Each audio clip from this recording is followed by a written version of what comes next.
Is a video tutorial on the geometry of two-point perspective with the help of this mathematical graphing program called GeoGebra. It's excellent and it illustrates how two-point perspective works pretty well. So I'm going to start with a line. I pull down my line drawing tool and click on a horizon line, create a horizon line with those 2 points there. So in GeoGebra, these points can float and they represent a right and a left vanishing point. I'm going to drag my pre-typed labels up here so you can just be clear about that. Then what I'm going to do is I'm going to construct a box-shaped rectangular solid, and I just need it to be somewhere between these two vanishing points.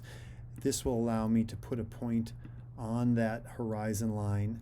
I have these tools up here that can construct this always to be perpendicular, so my edge is always perpendicular to this line like that. And then I'm going to have a top and bottom of my box, and again I can make these be floating points, and so I can put a point. I'll make this box be below the horizon to start with, top and bottom. And the thing about perspective is that edges, if this was a wall, if this is the corner of like a huge prison compound that's rectangular, that wall going on forever would go towards the vanishing point. So this is going to illustrate how the rules of perspective work regarding vanishing points.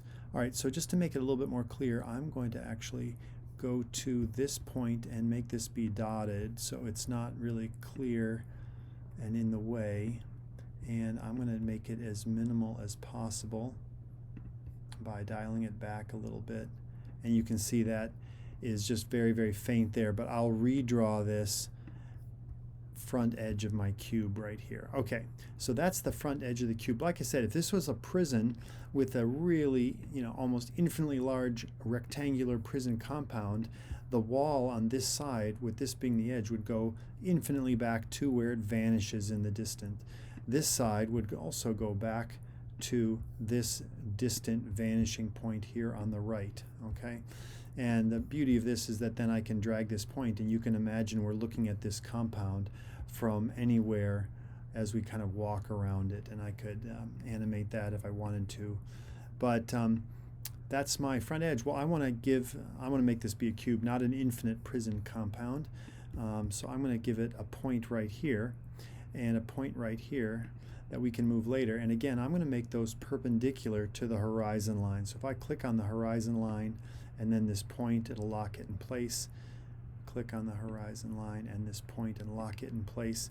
And then I'll start to be able to construct the whole solid. If I go to my point tool and just click on the intersections here, okay, I can then create the points that go from this back edge, right? If this was the thickness of the wall, the back thickness of the wall would go to that opposite vanishing point, just like this thickness of the wall on this side, if that were the thickness, would go back to this vanishing point. And now you can start to see that I've got a cube filling in here. I can create this point right here. You'll see that when I move this cube around, I will want to sort of see the back or the underneath, so I'm going to actually go from this point back to my right vanishing point here, and from this edge to the back vanishing point there. Okay, lines that are parallel in perspective drawing will go to the same vanishing point. And I'm doing this in 2 points perspective. If I looked upwards, if this was a tall tower, it would also have a third or a fourth. If I looked down towards the center of the earth, a fourth vanishing point, but I'm just going to stick to these two for now for simplicity. Okay, so I am then going to just do a little trick here where if I go to my copy visual style, and if I copy this dotted line, I can then have all these other lines be minimized as well. So we can see them, but it doesn't distract from the overall effect of the drawing. Okay, I'm going to leave the horizon line solid, of course, and then I'm going to redraw the lines that I want to keep, and we can use that to our advantage. So if I go back to the segment tool and then redraw these, you can see my three-dimensional box start to take shape. Even better, I can shade it in, and I find these points are a little bit on the thick side, so I'm actually going to minimize them as well, just because it kind of violates my artistic sensibilities. So I click on this and then I click on that, up here. You don't need to know any of this, but just explain why I'm doing it. I'm going to dial those points down a little bit, and then again click on Copy Visual Style, and I can zap these big points, make them a little bit smaller.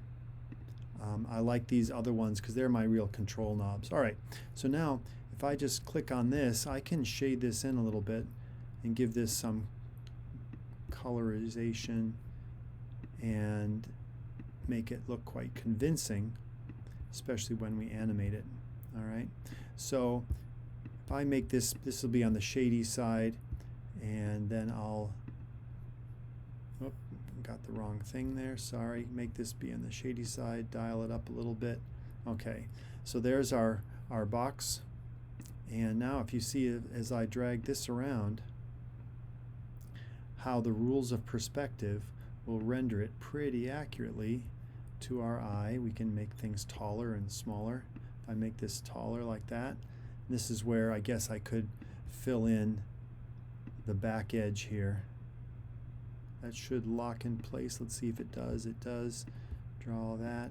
Okay. And that's a little bit better. Now go over to this and move my point around. You can see how this works. I can have it be floating above us as well. And I can make these smaller if I need to. Okay, so there's one thing that's interesting about these types of drawings is that there's what I call the realm of reality, and that is if I bring these two perspective points closer together, that there's kind of a rule that I'm going to lose reality. I'm going to lose, whoops, how did I do that?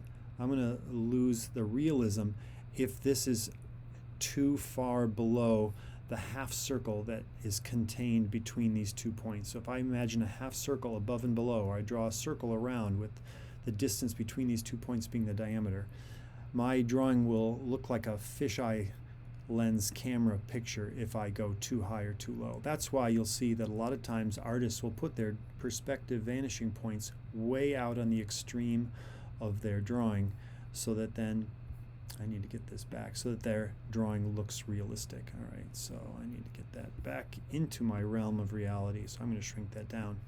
Okay, well hopefully that is a good illustration as to why those lines need to obey the rule that they go towards their opposite vanishing point in order to have a realistic three-dimensional rendering of a rectangular solid. Okay, thank you very much, everybody.